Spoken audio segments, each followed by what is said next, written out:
Know that your body nurtures the spirit, helps it grow, and gives it wrong advice. The body becomes eventually like a best of chain mail in peaceful years, too hot in summer and too cold in winter. But the body desires in another way,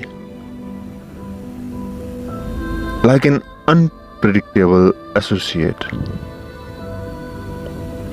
whom you must be patient with.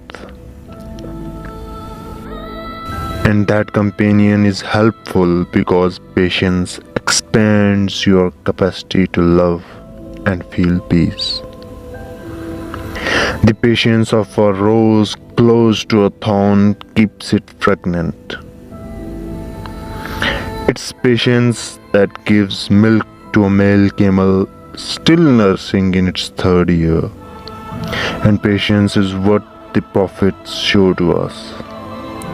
The beauty of careful sewing on a shirt is the patience it contains. Friendship and loyalty have patience as the strength of their connection. Feeling lonely and ignoble indicates that you haven't been patient. Be with those who mix with God as honey blends with milk and say, anything that comes and goes, rises and sets, is not what I love.